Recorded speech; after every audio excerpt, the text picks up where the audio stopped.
Hello everyone my dear students, नमस्कार। मैं मुकेश सैनी आप सभी का स्वागत करता हूं आपके अपने चैनल ड्यूक एकेडमी पर। तो एक बार फिर से हम सॉल्व करेंगे worksheet number 22, 3, 4 and 5। It means 22 से लेकर 25 तक की इस वीडियो में हम यहां पर 4 वर्कशीट सॉल्व करने वाले हैं।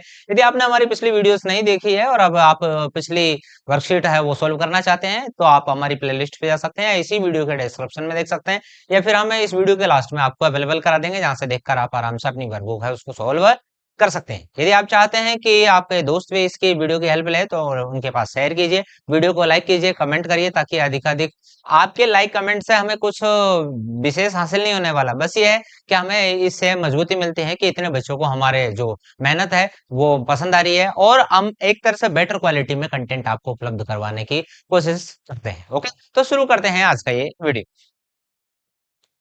तो देखिए यहाँ पर फर्स्ट है 22 वर्कशीट।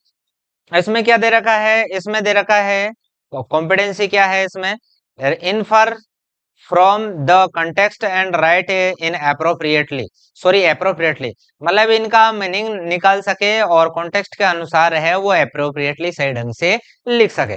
तो भाई देखिए यहाँ पर क्या है, ये है सब क्या, दाल बाटी। अब यहाँ ये कह रहा है कि ये भोजन बनाते समय write the some food item, कुछ फूड आइटम के नाम है आपको लिखने हैं। राइट इंग्रेडिएंट्स, तो आपके जो इंग्रेडिएंट्स है उनके नाम लिखने हैं। Required to do cook them, तो उनको पकाने के लिए you can take help of the box given below, तो जो नीचे दे रखी है वहां पर हेल्प करने के नीचे उनकी हेल्प से है आपको ये चीजें फूड आइटम बनानी है। तो उनके क्या क्या इंग्रेडिएंट्स चाहिए तो वो सब चीजें यहाँ लिखनी है। जैसे भाई आप बनाओगे क्या, दाल बाटी, तो दाल बाटी में क्या क्या चाहिए आप मुझे बताओ। तो दाल बाटी में सबसे पहले क्या चाहिए, क्या चाहिए इसमें, फ्लोर चाहिए। ठीक है, तो आप लिख लीजिए यहाँ FLOUR, फ्लोर चाहिए बाटी और दाल दोनों के लिए। और दोनों ठीक है, और SALT सॉल्ट चाहिए। सॉल्ट के बाद में यहाँ पर क्या, टर्मरिक चाहिए। यहाँ पर दाल चाहिए, दाल के साथ में यहाँ चिली चाहिए। ठीक है, चिली चाहिए। चिली के बाद में आपको इसमें देखो बाटी में है ना घी चाहिए। घी के साथ में दाल में है ऑयल चाहिए। ठीक है, तो ऐसे कई सारी चीजें हैं वो आपको यहाँ पर लिखनी पड़ेगी। ठीक है, दाल और बाटी आपको बनानी है। तो चिली होगी, कोरिएंडर हो गया, सॉरी, हाँ कोरिएंडर लिख दीजिए, CORRIENDER, कोरिएंडर मतलब धनिया चाहिए। ठीक है, इसके साथ में आपको वाटर भी चाहिए इसमें।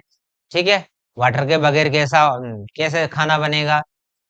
ठीक है, तो इस प्रकार यहाँ पर इंग्रेडिएंट्स के नाम लिखना है। नीचे हालांकि आपकी हेल्प के लिए कुछ दे रखा है, जैसे साल्ट, चिली पाउडर, है ना, oil, wheat flour, ghee, water, sugar, gur, green chilli, black pepper, rice, dal, turmeric, milk, nuts, almond, bajra, ker, sangri, cabbage, potato, peas, cumin, है ना, और कोरिएंडर और गार्लिक। तो इस तरीके से यहाँ पर ये दिख, अब जैसे दाल में है, दाल में है भाई गार्लिक भी चाहिए। ठीक है, कुछ लोग गार्लिक डालते हैं, लहसुन डालते हैं, क्यूमिन, है ना, तो क्यूमिन भी इसमें डालते हैं, छौंक लगाते हैं क्यूमिन जीरा। ठीक है, तो आगे हैं खीर बनाने में। अब आप बताइए क्या चाहिए। भाई खीर बनाने में सबसे पहले तो चाहिए क्या, मिल्क। मिल्क के बनाने के साथ साथ खीर में क्या चाहिए, राइस, RIC, राइस के साथ में क्या चाहिए उसमें, सॉरी उसमें चाहिए शुगर। ठीक है, तो यहाँ लिख दीजिए SUGAR, शुगर के साथ में यहाँ पर उसमें क्या चाहिए भाई, यहाँ पर नट्स चाहिए आपको, नट्स चाहिए, जैसे आपने बादाम, काजू, किशमिश ये डाल दिए। ठीक है, तो इस तरीके से जो खीर बनाते समय जो आइटम चाहिए वो आपको यहाँ पर लिखने हैं। ठीक है, आगे देखिए चूरमा, चूरमा बनाते समय क्या चाहिए, व्हीट फ्लोर चाहिए। Wheat flour, FLOUR, wheat flour लिख देंगे। इसके अलावा इसमें क्या चाहिए, शुगर चाहिए चूरमा बनाते समय। इसमें घी चाहिए। ठीक है, तो व्हीट चाहिए, व्हीट फ्लोर, आटा, शुगर, और क्या नाम है, यहाँ पर भी भाई थोड़ा बहुत वाटर की जरूरत पड़ सकती है, तो आप यहाँ वाटर भी ले सकते हैं, और यहाँ पर भी है वाटर की जरूरत पड़ेगी। तो व्हीट फ्लोर, आटा, शुगर, घी, और क्या है, क्या चाहिए, वाटर, और यहाँ पर भी नट्स चाहिए। तो आप यहाँ पर लिख दीजिए क्या, नट्स। NUTS, NUTS मतलब नट्स में आ जाता है आपके क्या, काजू बादाम पिस्ता, ठीक है। तो ये सब चीज चाहिए। रोटी बनाते समय क्या चाहिए, व्हीट फ्लोर चाहिए, WHEAT, व्हीट फ्लोर। और मिर्ची पाउडर चाहिए ना भाई, रोटी बनाते समय मिर्ची डलती है ना। मिर्ची नहीं, यहाँ साल्ट चाहिए, SALT साल्ट चाहिए। इसके साथ में वाटर चाहिए। तो रोटी बनाते समय आटा, नमक और वाटर चाहिए, ठीक है। आगे है, आप सब्जी बनाते हैं तो सब्जी में क्या क्या चाहिए भाई। सब्जी में जैसे मान लो आपको, सब्जी में सबसे पहले तो देखो कोई सी भी सब्जी हो उसमें एक तो ऑयल जरूर डलता है। ऑयल के साथ में ज्यादातर सब्जियों में वाटर डलता है, ज्यादातर में, फ्राई वाली में नहीं, ठीक है। इसके बाद में सब में है SALT सॉल्ट, सॉल्ट डलता है। इसके साथ में सब में है वो, किसी में या फिर अधिकतर में चिली डलती है। आप ग्रीन चिली, रेड चिली लिख सकते हैं भले, ग्रीन CHILLI, ग्रीन चिली लगती है। या फिर आप कहेंगे तो चिली, चिली मतलब मिर्ची का जो पाउडर है, पाउडर, POWDER, पाउडर डाला जाता है, ठीक है। और उसमें है आपको क्यूमिन भी डाला जाता है, क्यूमिन, ठीक है। क्यूमिन के साथ में है कोरिएंडर, CORRIANDER, कोरिएंडर, ठीक है। और गार्लिक, GARLIC, गार्लिक के साथ अनियन भी डाल सकते हैं। ऐसे बहुत सारी चीजें हैं वो डाल सकते हैं भाई। यहाँ पर थोड़ा ए कर लीजिए इसको, ठीक है ना। तो इस तरीके से ये आपके इंग्रेडिएंट्स है, इनका यूज हम करते हैं। वर्कशीट नंबर 29 में क्या है, यहाँ पर बस हमें fill in the blanks, choosing the correct verb, सही वर्ब का यूज करना है। तो देखिए, यदि वर्ब एक है तो आपको एस या एस वर्ब में सिंपल प्रेजेंट में लगाना है। यदि वर्ब आई और बहुवचन है तो वहां पर नहीं लगाना है, वर्ब एज इट इज का यूज करना है। तो देखिए, काऊ सिंगल है तो यहाँ पर आ जाएगा काऊ गिव्स। तो काऊ गिव्स अस मिल्क, काऊ हमें क्या देती है, दूध देती है। माई मदर, जो मेरी माँ है, वो कुक आएगा कि कुक्स, भाई मेरी माँ एक है तो यहाँ हो जाएगा कुक्स, ठीक है। टाइगर एक है तो यहाँ हो जाएगा LIVES, वी हम बहुत सारे इसलिए यहाँ हो जाएगा गो, ठीक है। दे, दे मीन्स वे, तो दे एक है कि ज्यादा है दे, तो यहाँ पर दे देखिए बहुवचन है तो यहाँ सिर्फ क्या आएगा, PLAY। यदि यहाँ सिंगल होता है तो हम यहाँ लिखते हैं प्लेज। आई के साथ में हमेशा LIKE आएगा, लाइक्स नहीं आएगा आई के साथ में। ही के साथ में क्या आएगा, हैज, HS हैज। आई के साथ में आएगा क्या, HAVE हैव, ठीक है। दे के साथ में आएगा क्या, हैव। और अमन और रमन के साथ में आएगा हैव, ठीक है। तो इस तरीके से आप इनको भर लेंगे। दे के साथ में प्ले, आई के साथ है लाइक, ही के साथ हैज, आई के साथ हैव और हैव, ठीक है। आप समझ गए होंगे। अब आप नहीं कहेंगे सर आपने समझा तो दिया लेकिन हैज हैव हमारे कुछ समझ में नहीं आया। तो देखिए, ये जो हैज है और जो हैव है, ठीक है, हैज और हैव दोनों का मतलब होता है रखना या किसी के पास चीज होना। तो हैज का इस्तेमाल है हम ही, सी, इट और किसी का नाम हो तो उसके साथ में हम इनका उपयोग, हैज का उपयोग करते हैं। इट मींस वो एक होना चाहिए, वो सिंगुलर होना चाहिए। हैव का इस्तेमाल किसके साथ करते हैं, हैव का इस्तेमाल आई के साथ में, वी के साथ में, यू के साथ में और दे के साथ में, या फिर कोई नाम और नाम आपस में, एक साथ दो नाम आपस में आए तो उस कंडीशन में हम हैव का यूज करेंगे।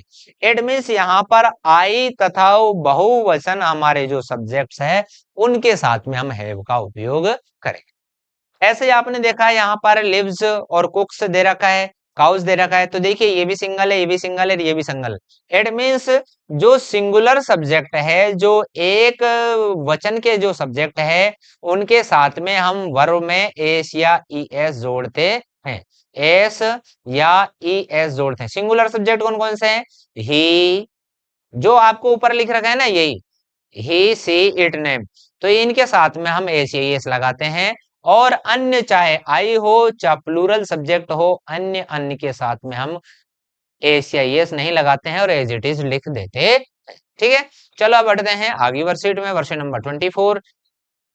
तो यहाँ क्या दे रखा है, प्लांटिंग फ्लावर्स, तो जो फ्लावर प्लांटिंग है उसका यहाँ दे रखा है। Read the text with comprehension, इस टेक्स्ट को कॉम्प्रिहेंशन के साथ पढ़िए, आइडेंटिफाई मेन आइडियाज और मेन आइडियाज को पढ़िए एंड सीक्वेंस इवेंट्स और इवेंट्स है उनको सीक्वेंस में जमाइए। Read the paragraph and put event in order at these happened in it. तो पैराग्राफ को पढ़िए और जो पैराग्राफ में जो चीजें जो बातें जैसे हुई है वैसे उसी क्रम में नीचे लिखे, मतलब आपको है सीरियल चेक करना। पहले हम पढ़ लेते हैं, तो to plant a flower garden, ठीक है, तो अर्थात बगीचा में पौधे लगाने के लिए आई वीड फ्लावर, मैंने फ्लावर वीड की, फ्लावर वेड है वो फर्स्ट उनको वीड किया।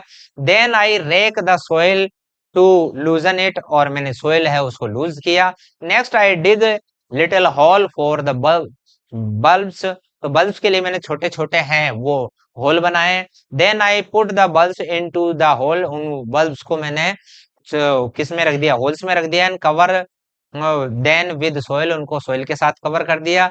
When I am finished planting, जब मैंने प्लांटिंग करना फिनिश कर दिया, द बल्ब्स आई वाटर, मैंने उनमें वाटर डाला। The garden so the flowers will grow, ताकि वो पौधे के रूप में जो बल्ब्स मैंने डाले हैं, लट्टू नहीं मतलब वो जो बीज डाले हैं वो उग सके। तो इनका सीरियल क्या रहेगा, तो इनका सीरियल भाई मैंने यहाँ ऑलरेडी आपके लिए बना दिया है। तो सबसे पहले वीड किया उसने, फ्लावर वेड को वीड किया, उसके बाद में सोइल को रेक किया, सोइल रेक करने के बाद में डिग होल डिग किया, होल डिग करने के बाद में उसने बल्ब्स जो जो मतलब बीज है उसमें रख दिए। आगे उसने क्या किया, प्लांट कर दिए बल्ब्स, बल्ब्स प्लांट करने के बाद में उनको उसने क्या कवर कर दिया, बल्ब्स को ढक दिया, ढकने के बाद में उसमें पानी डाल दिया, और पानी डालने के बाद में क्या है वो उग जाएंगे, ठीक है। आगे आते हैं, लास्ट वर्कशीट है वर्कशीट नंबर 25। तो इसमें क्या है, सिनोनिम है वो पहचानना है। सिनोनिम का बोल हिंदी में बोलते हैं क्या, पर्यायवाची। पर्यायवाची सिनोनिम क्या होते हैं, ऐसे शब्द जिनका एक ही मीनिंग होता है। जैसे हम बोलते हैं बालक, छोरा, टाबर, तो ये सभी चीजों का एक ही अर्थ है। ऐसे ही घर, मकान, तो ये सभी चीजों का मतलब लगभग सा एक होता है। तो इस कंडीशन में ऐसे शब्द जिनका मतलब एक जैसा होता है उनको बोला जाता है क्या, सिनोनिम। तो यहाँ पर आपको है बॉक्स में बहुत सारी जो है बॉक्स सिनोनिम दे रखे हैं छुपा के, तो आपको आइडेंटिफाई करना है। तो देखिए थिन का सिनोनिम क्या है, थिन का, थिन मतलब पतला, तो इसका हो जाएगा क्या, FAT फैट, तो आपको यहाँ फैट लिखना है। ऐसे ही टॉल, टॉल का हो जाएगा ये शॉर्ट, तो आप यहाँ लिख देंगे SHORT शॉर्ट। ऐसे ही है ये व्हाइट, तो व्हाइट का जो अपोजिट है,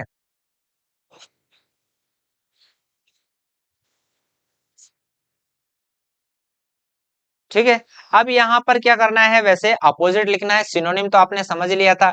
यहाँ पर आपको अपोजिट मतलब विलोम शब्द लिखने हैं। विलोम शब्द का मतलब होता है उल्टे, जैसे दिन का रात, रात का दिन, ऊंचा का नीचा, नीचा का ऊंचा, तो इस तरीके से। तो आपको सिनोनिम समझ में आ गए, जिनका एक जैसा अर्थ हो। अपोजिट मतलब जिनका उल्टा अर्थ हो बिल्कुल, ठीक है। तो यहाँ पर हमें क्या लिखना है, उल्टे अर्थ वाले मतलब इट मीन्स ऑपोजिट लिखना है।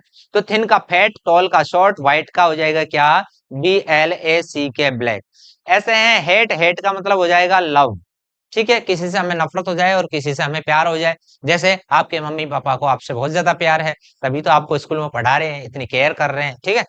कोई आप गलती करते हैं तो डांटते फटकारते भी हैं, ठीक है। तो आपको यदि आपके पेरेंट्स डांटे फटकारे तो उसको आपको दिल पे नहीं लेना चाहिए, और ये सोचना चाहिए कि मैं नहीं समझता हूँ, मेरे घर वाले समझते हैं ज्यादा बेटर, तो इसलिए मुझे उसके अकॉर्डिंग ढालने की कोशिश कर रहे हैं। बिफोर का अपोजिट हो जाएगा, आफ्टर का हो जाएगा क्या, BEFORE बिफोर। नोइजी का हो जाएगा क्या, ये रहा नोइजी का, क्वाइट, QUIET क्वाइट। और फुल का हो जाएगा क्या, एम्प्टी, ठीक है। तो ये हो जाएगा EMPTY एम्प्टी, ओके। तो इस तरीके से ये क्वेश्चन सॉल्व कर देंगे। और अगला क्वेश्चन है जो कि है लास्ट क्वेश्चन इस वर्कशीट का। तो इसमें दे रखा है आपको राइट द सिमिलर वर्ड, जो सिमिलर वर्ड दे रखे हैं, following word from the box. तो यहाँ पर क्या है, वहां तो हमने ऊपर तो पढ़ा क्या बच्चों, ऑपोजिट पढ़ा, और यहाँ पढ़ेंगे हम सिनोनिम। तो ब्यूटीफुल का जो सिनोनिम क्या होता है, लवली, तो हम यहाँ लिख देंगे क्या, लवली। मॉडर्न का, मॉडर्न मतलब आधुनिक, मतलब होता है क्या, न्यू, तो यहाँ आपने न्यू लिख दिया। अनहैप्पी मतलब दुखी, तो सैड मीन्स भी क्या होता है, दुखी, तो आपने यहाँ सैड लिख दिया। बिग मीन्स होता है बड़ा, तो HUGE ह्यूज, ह्यूज मीन्स भी होता है बड़ा। फो मीन्स होता है दुश्मन, तो ऐसे ही ENEMYNE भी मीन्स भी क्या होता है बच्चों, दुश्मन। हैप्पी मीन्स होता है खुश, और GLAD ग्लैड, ग्लैड मीन्स होता है खुश। तो इस तरीके से बच्चों आपकी ये वर्कशीट है, वर्कशीट नंबर 25 मतलब 22, 23, 24 एंड 25, 4 वर्कशीट है वो आपके यहाँ कंप्लीट होती है। आपको हमारी जो वर्कशीट सीरीज है वो कैसी लग रही है, कंप्लीट कमेंट करके जरूर बताइए। Thank you very much. अगली वीडियो में आपसे फिर रूबरू होते हैं, तब तक के लिए जय हिंद, जय सिया राम, वंदे मातरम।